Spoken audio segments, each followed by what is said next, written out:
melawai.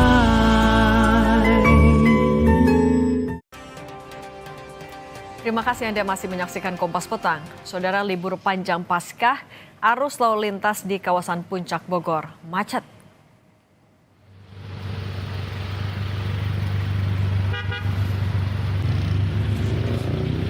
Hingga siang, tercatat lebih dari 2.000 kendaraan dari arah Jakarta menuju Puncak saat libur Paskah.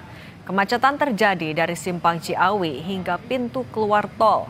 Polisi memberlakukan sistem satu arah menuju Puncak untuk mengurai kemacetan.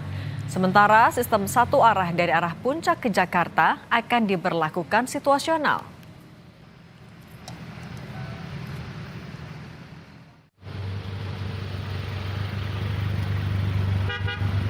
Berasal dari arah Jakarta menuju ke arah Puncak, melintas melalui gerbang tol Ciawi sudah mencapai angka 2.200 kendaraan.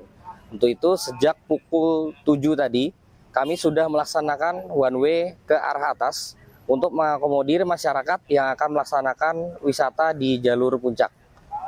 Sementara itu terkait dengan pelaksanaan rekayasa lalu lintas one way ke arah bawah akan kami berlakukan secara situasional bekerja sama dengan traffic counting Jasa Marga.